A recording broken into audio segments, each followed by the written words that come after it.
Dengan Reza di sini ketemu lagi di kuliah kita, Manajemen Lembaga Keuangan, kuliah ke-6 mengenai bank syariah atau bank bagi hasil. Sebelum kita mulai videonya, ada baiknya untuk diklik tombol subscribe-nya dan diklik loncengnya agar selalu mendapatkan notifikasi dari kuliah-kuliah kita selanjutnya. Sejarah perbankan syariah. Praktek perbankan di zaman Rasulullah Shallallahu Alaihi Wasallam dan sahabat radhiyallahu anhu. Di dalam sejarah perekonomian umat Islam, kegiatan muamalah seperti menerima titipan harta, meminjam uang untuk keperluan konsumsi dan untuk keperluan bisnis, serta melakukan pengiriman uang yang dilakukan dengan akad-akad yang sesuai dengan syariah telah lazim dilakukan umat Islam sejak zaman Rasulullah Shallallahu Alaihi Wasallam. Rasulullah Shallallahu Alaihi Wasallam yang dikenal dengan julukan Al-Amin dipercaya oleh masyarakat Makkah menerima simpanan harta hingga pada saat terakhir sebelum hijrah ke Madinah.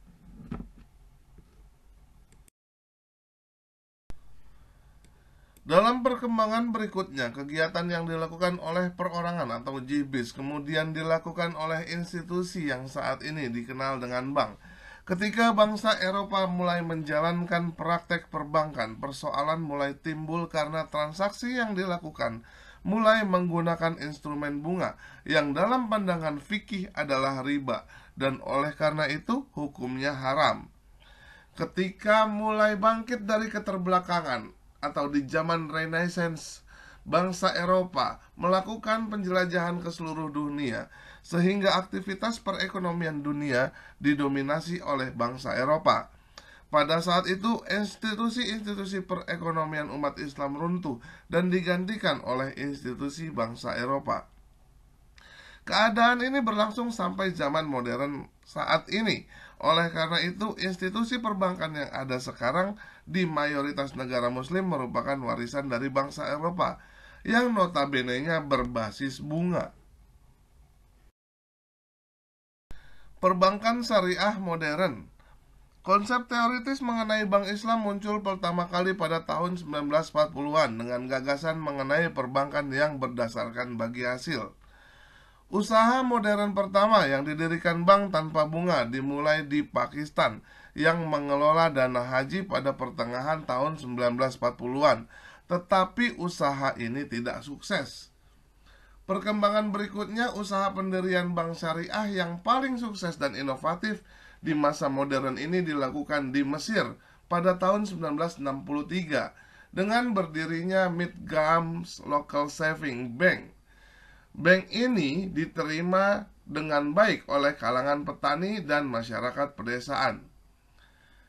Kesuksesan Midgram ini memberikan inspirasi bagi umat muslim di seluruh penjuru dunia, sehingga timbullah kesadaran bahwa prinsip-prinsip Islam ternyata masih dapat diaplikasikan dalam bisnis modern. Ketika OKI akhirnya terbentuk, serangkaian konferensi internasional mulai dilangsungkan, di mana salah satu agenda ekonominya adalah pendirian Bank Islam.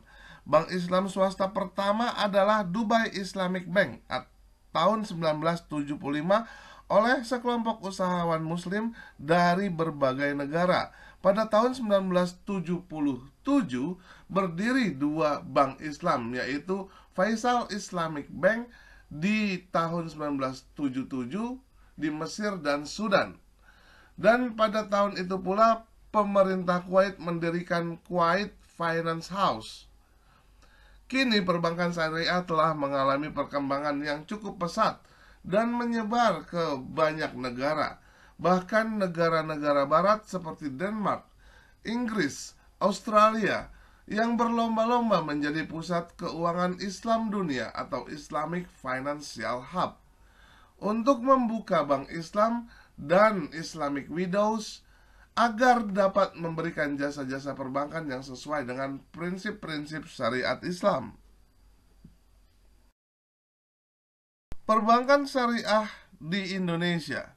Deregulasi perbankan dimulai tahun 1983. Pemerintah Indonesia pernah berencana menerapkan sistem bagi hasil dalam perkreditan yang merupakan konsep dari perbankan syariah.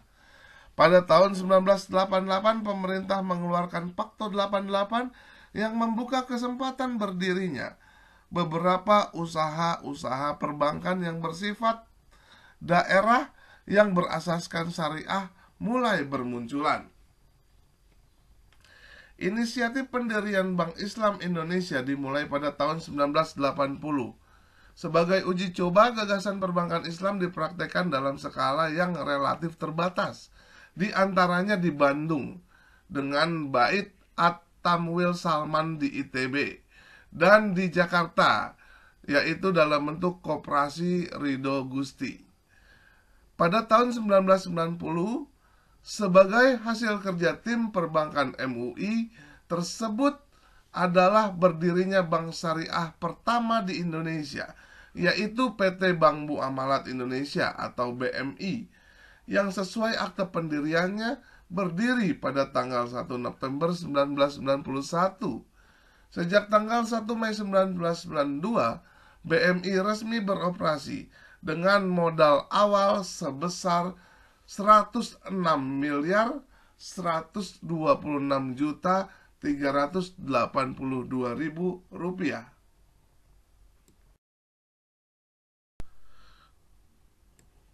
Bank syariah adalah bank yang beroperasi sesuai dengan prinsip-prinsip syariah. Ada 3 pilar pokok dalam ajaran Islam, yaitu akidah. Maksudnya adalah komponen ajaran Islam yang mengatur tentang keyakinan atas keberadaan dan kekuasaan Allah. Yang kedua adalah syariah. Maksudnya adalah komponen ajaran Islam yang mengatur tentang kehidupan seorang muslim, baik dalam bidang ibadah maupun dalam bidang muamalah, yang merupakan aktualisasi dari akidah yang menjadi keyakinan. Dan yang ketiga adalah akhlak. Maksudnya adalah landasan perilaku dan kepribadian yang akan dicirikan dirinya sebagai seorang muslim yang taat berdasarkan syariah dan akidah yang menjadi pedoman hidupnya, sehingga disebut dengan akhlakul karimah. Indikator prinsip syariah.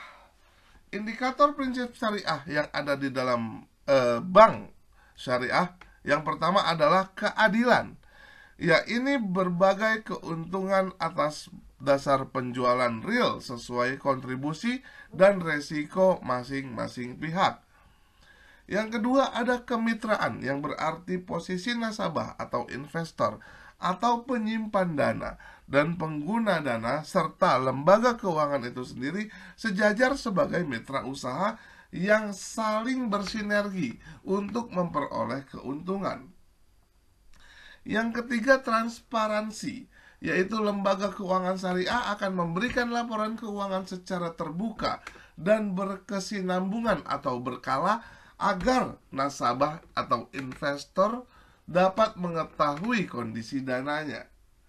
Yang keempat adalah universal, yang artinya tidak membedakan suku, agama, ras, dan golongan dalam masyarakat sesuai dengan prinsip Islam sebagai rahmatan lil alamin.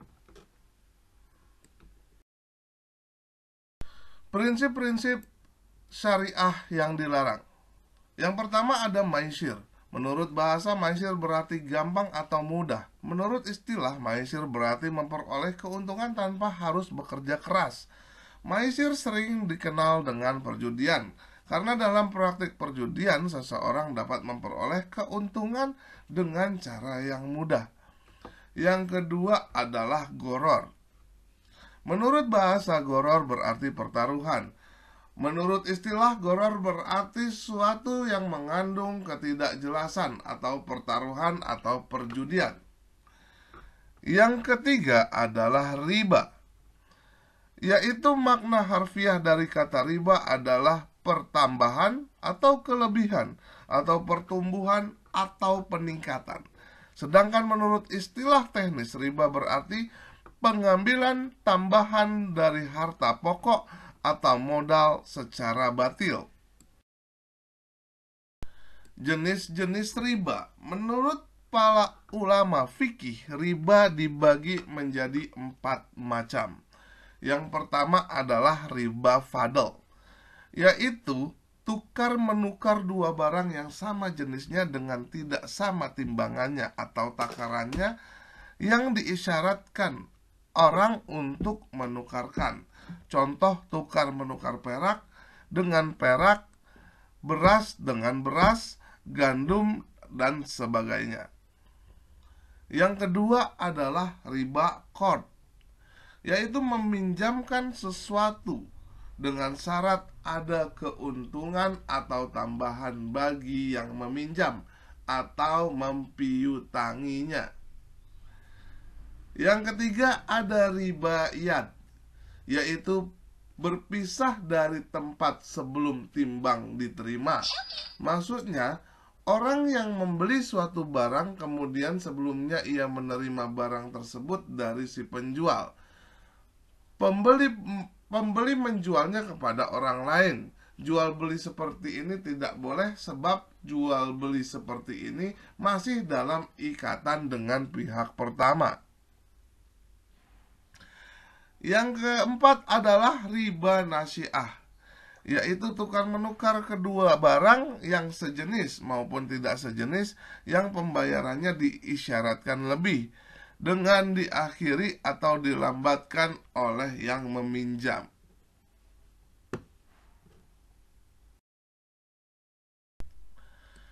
Hikmah pelarangan riba.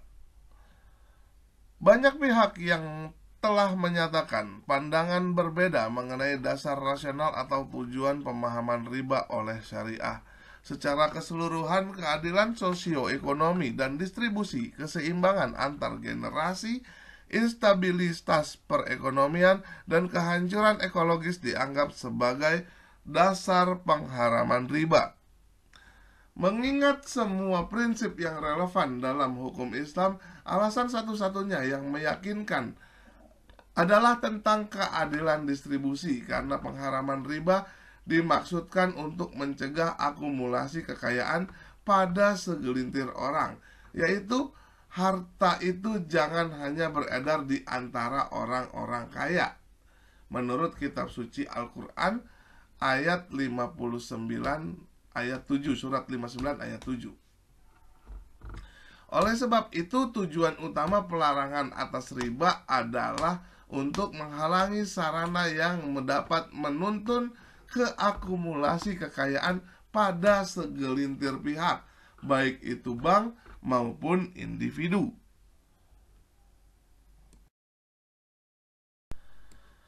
Penghimpunan dana di bank syariah dapat berbentuk giro, tabungan, dan deposito, sama seperti bank konvensional.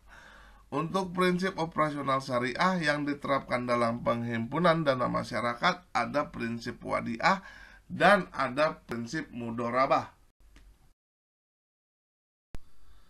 Prinsip wadiah yang diterapkan adalah wadiah yad damanah, yang ditetapkan atau diterapkan pada produk rekening giro. Wadiah damanah berbeda dengan wadiah amanah. Dalam wadiah amanah, pada prinsipnya harta titipan tidak boleh dimanfaatkan oleh yang dititipi. Sementara itu dalam hal wadiah yad damanah, pihak yang dititipi atau bank bertanggung jawab atas keutuhan harta titipan, sehingga ia boleh meminta atau memanfaatkan harta titipan tersebut. Ketentuan umum dari produk wadiah adalah keuntungan atau kerugian dari penyaluran dana menjadi hak milik atau ditanggung bank.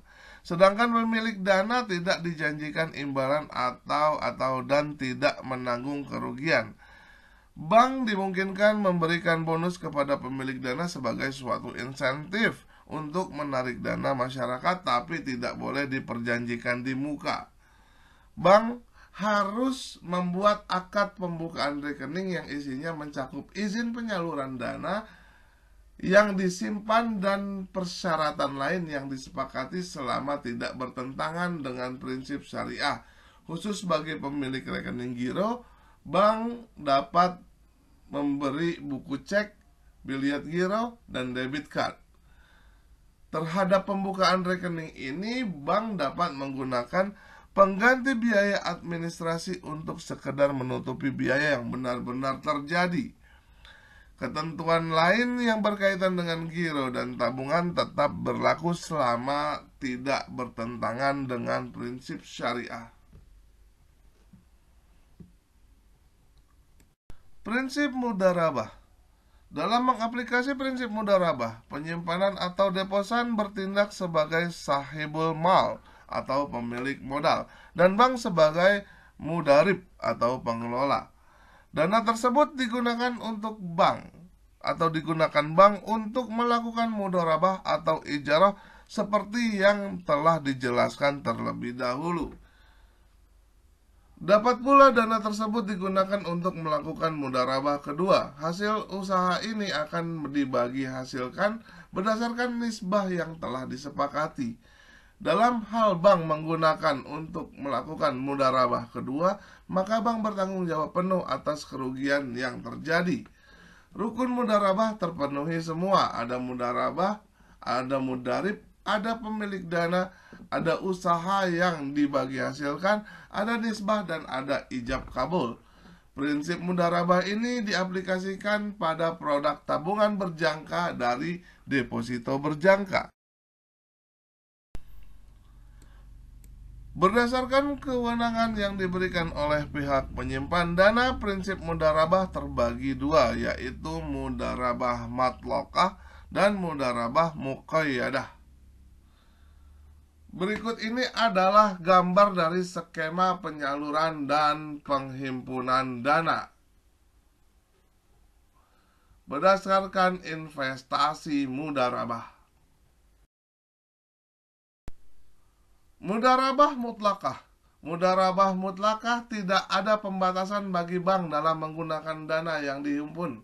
Nasabah tidak memberikan persyaratan apapun kepada bank. Ke bisnis apa dana yang disimpan itu hendak disalurkan atau menetapkan penggunaan akad-akad tertentu ataupun mensyaratkan dananya diperuntukkan bagi nasabah tertentu. Jadi bank memiliki kebebasan untuk menyalurkan dana yuria ini atau rupiah ini ke bisnis manapun yang diperkirakan menguntungkan. Dalam penerapan mudharabah mutlaqah ini dikembangkan produk tabungan dan deposito, sehingga terdapat dua jenis penghimpunan dana, yaitu tabungan mudharabah dan deposito mudharabah.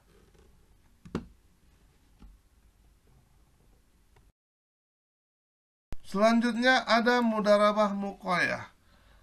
Mudharabah muqayyah on balance sheet. Jenis mudharabah ini melakukan simpanan khusus atau restricted investment, di mana pemilik dana dapat menetapkan syarat-syarat tertentu yang harus dipatuhi oleh pihak bank.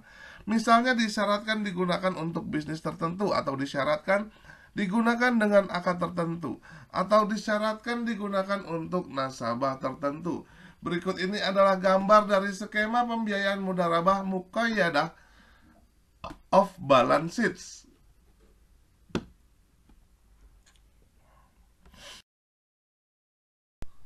Penyaluran dana. Dalam menyalurkan dananya, para nasabah secara garis besar, produk pembiayaan syariah terbagi dalam 4 kategori yang dibedakan berdasarkan tujuan penggunaannya. Yang pertama adalah pembiayaan dengan prinsip jual beli. Selanjutnya ada pembiayaan dengan prinsip sewa. Selanjutnya ada pembiayaan dengan prinsip bagi hasil, dan pembiayaan dengan akad pelengkap. Selanjutnya adalah prinsip jual beli atau bai. Prinsip jual beli dilaksanakan sehubungan dengan adanya perpindahan kepemilikan barang atau benda atau transfer of property. Tingkat keuntungan bank ditentukan di depan menjadi bagian atas harga atas barang yang dijual. Transaksi jual beli dibedakan berdasarkan bentuk pembayaran dan waktu penyerahan barangnya, yaitu pembiayaan murabahah adalah transaksi jual beli di mana bank menyebut jumlah keuntungannya. Bank bertindak sebagai penjual, sementara nasabah sebagai pembeli. Harga jual adalah harga beli bank dari pemasok ditambah dengan keuntungan atau margin. Yang kedua adalah pembiayaan salam. Adalah transaksi jual beli di mana barang-barang yang diperjualbelikan belum ada. Oleh karena itu barang yang diserahkan secara tangguh sementara pembayaran dilakukan secara tunai. Yang ketiga adalah pembiayaan istisna. Menyerupai dengan salam, tetapi dalam istisna pembiayaan atau pembayaran dapat dilakukan oleh bank dalam beberapa kali termin pembayaran. Skim istisna dalam bank syariah umumnya diaplikasikan pada pembiayaan manufaktur dan konstruksi. Prinsip sewa atau ijaroh. Transaksi ijaroh dilantasi dengan adanya perpindahan manfaat. Jadi pada dasarnya prinsip ijarah sama saja dengan prinsip jual beli, tapi perbedaannya terletak pada objek transaksinya. Bila pada jual beli objek transaksinya adalah barang, pada ijarah objek transaksinya adalah jasa. Pada akhir masa sewa, bank dapat saja menjual barang yang disewakannya kepada nasabah. Karena itu dalam perbankan syariah dikenal ijarah muntahiyah bit tamlik atau sewa yang diikuti dengan perpindahan kepemilikan atau harga sewa dalam harga jual yang disepakati pada awal perjanjian. Berikut ini adalah gambaran dari skema prinsip sewa atau ijarah antara bank dengan nasabah. Prinsip bagi hasil atau syirkah. Produk pembiayaan syariah yang didasarkan atas prinsip bagi hasil adalah sebagai berikut. Yang pertama ada pembiayaan musyarakah.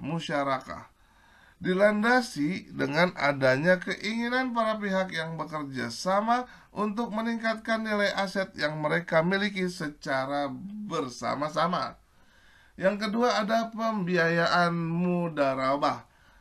Adalah bentuk kerjasama antara dua atau lebih pihak di mana pemilik modal kepada pengelola atau mudarib dengan suatu perjanjian pembagian keuntungan. Bentuk ini menegaskan kerjasama dalam panduan kontribusi 100% modal kas dari sahib almal dan keahliannya dari mudarib.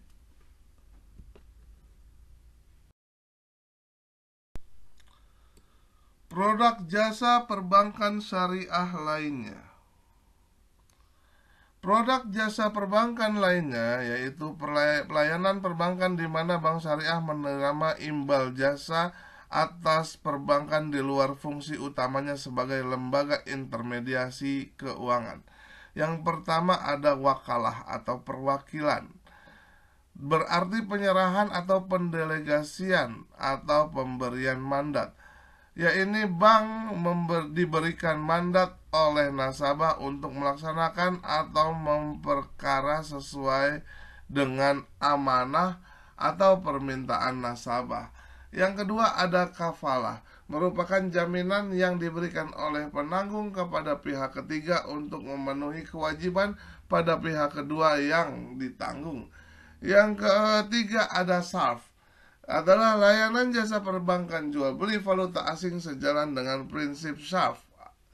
Yang keempat ada qard, adalah pemberian harta kepada orang lain dalam atau yang dapat ditagih atau diminta kembali.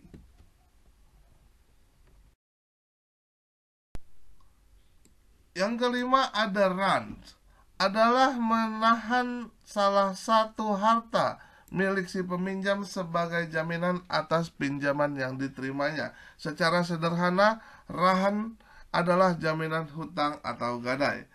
Hiwalah adalah transaksi mengalihkan utang piutang. Dalam praktek perbankan syariah, fasilitas hiwalah lazimnya untuk membantu supplier mendapatkan modal tunai agar dapat melanjutkan produksinya.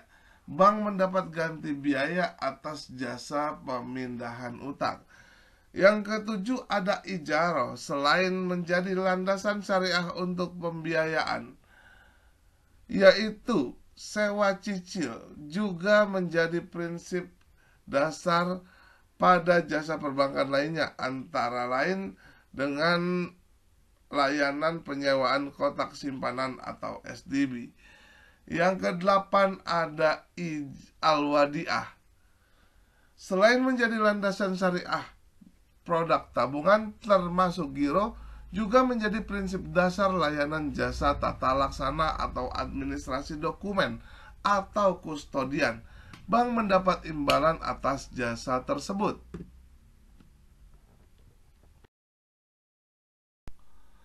Quotes for today.